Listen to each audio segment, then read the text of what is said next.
We are in the last section of the basics for this chapter. ये सब basics में आता है, इसके बाद में हम एक्चुअल चैप्टर में एंटर करेंगे। So here in this part we are going to discuss the angiotensin 1 2, ठीक है, एंड एंजियोटेंसिन कन्वर्टिंग एंजाइम्स, ठीक है। सो पहले स्टार्ट करते हैं एंजियोटेंसिन कन्वर्टिंग एंजाइम से। अभी हम कौन से पॉइंट पे हैं? यहाँ पे हमने देखा कि angiotensinogen is getting converted into angiotensin 1, ठीक है। Angiotensin 1 is a decapeptide, 10 amino acids रहते हैं। एक छोटा सा टुकड़ा निकला है, कहाँ से? एंजियोटेंसिनोजेन से, जो कि बड़ा अल्फा 2 ग्लोबुलिन था, उसमें से एक छोटा सा पॉइंट हमने कट कर लिया, जो इसेंशियल था, वो डेकापेप्टाइड मिल गया। अभी ये एक इनएक्टिव रहता है, ठीक है, इसकी खुद की कोई एक्टिविटी नहीं रहती, इसके कोई रिसेप्टर्स भी नहीं है। Now this inactive peptide is converted into the highly active one, angiotensin 2 बहुत ज्यादा एक्टिव रहता है, और ये कन्वर्जन कौन करेगा? The angiotensin converting enzyme। तो चलते हैं हम ये पॉइंट पे। एंजियोटेंसिन कन्वर्टिंग एंजाइम, इसकी डिस्कवरी हुई थी 1956 में। अभी ये मैं कहीं से ना कहीं से देख के बता रहा हूँ। बाय बर्थ मेरा बर्थ ईयर है 1990, ठीक है, ये मेरे जन्म से बहुत पहले हुआ है। मैंने कहीं से तो भी इंफॉर्मेशन कलेक्ट किया और आपको प्रेजेंट कर रहा हूँ। अभी इसके पीछे रीजन क्या है?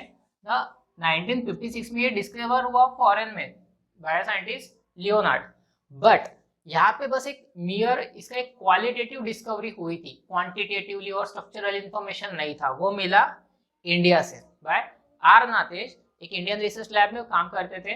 2002 में इन्होंने डिस्कवर किया, यानी 1956 के बाद में इस एंजाइम की। अब ये बहुत ज्यादा इंपॉर्टेंट है ब्लड प्रेशर की थेरेपी में। आज के डेट में मोस्ट ऑफ द मेडिसिन में एसी इनहिबिटर्स रहते हैं, मतलब वो एंजाइम बहुत इंपॉर्टेंट था, तो इसकी डिस्कवरी हुई इंडिया में। Unfortunately this things are not getting highlighted in the medical field, ठीक है। सो ये था इसका हिस्टोरिकल बैकग्राउंड। अभी चलते हैं हमारे फार्माकोलॉजी या बायोकेमिस्ट्री या फिर फार्मेसी से रिलेटेड इंपॉर्टेंट इंफॉर्मेशन। इसका अमाइनो एसिड काउंट है अराउंड 1230, ठीक है। सॉल्युबल फॉर्म, बाउंड फॉर्म, ऐसे 2-3 इसके अलग अलग वेरिएशन है, बट जो ब्लड में रहता है that soluble form is about amino acid count having 1230, ठीक है। नाउ एंजाइम को एक सबस्ट्रेट लगता है, इसके n नंबर ऑफ सबस्ट्रेट है, मैंने बताया था रेनिन सबस्ट्रेट स्पेसिफिक है, and this ACE is not substrate specific, ये अदर पेप्टाइड पे भी एक्ट करता है। सो मैंने सबस्ट्रेट यहाँ पे मेंशन नहीं की है।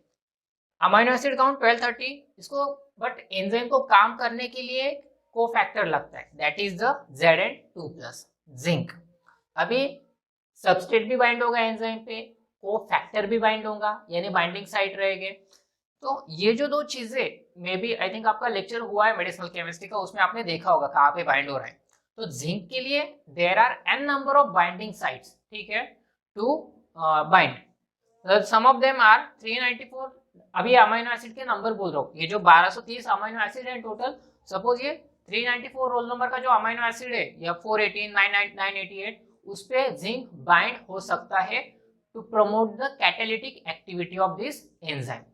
बट जब आप SAR पढ़ रहे हो ACE इनहिबिटर का, उस वक्त इन प्रेजेंस ऑफ ड्रग ये इसकी बाइंडिंग साइट चेंज कर लेता है, ओके। नाउ ये था कोफैक्टर के बारे में। अभी इसका फंक्शन क्या है ACE एंजियोटेंसिन कन्वर्टिंग एंजाइम का? The function is for the conversion of angiotensin 1 into angiotensin 2, means एक इनएक्टिव पेप्टाइड कन्वर्ट हो रहा है to the highly active peptide में। This enzyme that our particular ACE is activated by cofactor अलग, और इसको activate, इसकी एक्टिविटी प्रमोट करने वाला एलिमेंट अलग, बाय क्लोराइड आयंस, ठीक है।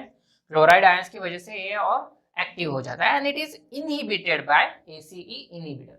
एंडोजिनस इनहिबिटर भी होंगे, अगर ढूंढे तो मिल भी जाएंगे, ठीक है, but for us it is inhibited by angiotensin converting enzyme inhibitor, ये हम पढ़ने वाले हैं।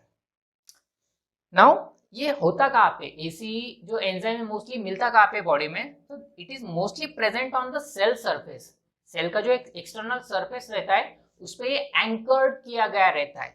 मैंने ये यहाँ पे बोला था आपको कि 1230 अमीनो एसिड एक सॉल्युबल फॉर्म की अमीनो एसिड काउंट है। Apart from that its anchored form is also there. Anchored मतलब क्या? वो एक सरफेस पे उसको पैक किया गया रहता है स्क्रू से। स्क्रू ड्राइवर निकल गया, एंजाइम निकल गया। वो screw driver means some extra amino acid जो उसे मदद करते हैं सेल सरफेस पे बाइंड होने के लिए। Now this cell surface enzyme plus cell surface prorenin receptor, ये सारी चीजें क्या करती है, आरएएस का टिश्यू लोकल सेल सरफेस का एक सिस्टम बनाते हैं, ठीक है। But at the same time होता क्या है, it is from the cell surface it is also get released into the blood, ठीक है। सो ब्लड में मोस्टली इन द लंग्स, अब फिर से आपको लंग्स को रिकलेक्ट करना है वो प्रोरेनिन के रेनिन के कन्वर्जन में। मैं यहाँ पे स्क्रीन दिखाने की कोशिश करता हूँ। स्क्रीन पे एक जगह पे आपको दिख रहा है प्रोरेनिन, जब रेनिन में कन्वर्ट होता है तो एक इंपॉर्टेंट साइट है लंग से एसोसिएटेड, और वहां पे एट द सेम टाइम ये एंजाइम भी ज्यादा रहता है, ठीक है। नाउ चीजों को आपको कनेक्ट करना है।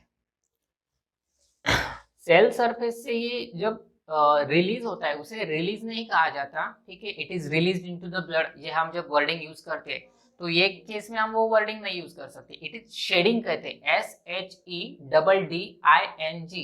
Shading of enzyme from the cell surface occurs and then it is getting released into the blood, ठीक है, ऐसा आपको मेंशन करना होगा। नाउ अपार्ट फ्रॉम द, अब ये सेल सरफेस जो रहते हैं कुछ 4-5 ऑर्गन से जहाँ पे सेल सरफेस पे मिलेगा। नाउ अपार्ट, अब ब्लड वेसल्स की जब हम बात करेंगे तो ब्लड वेसल्स के वैस्कुलर एंडोथेलियम पे ये प्रेजेंट रहेगा। थोड़ा सा डिस्क्रीट इंफॉर्मेशन है, टुटक माहिती है, आपको कनेक्ट करना होगा रिवाइंड करके या थोड़ा सा और एफर्ट लेके। तो ये था एंजाइम के बारे में।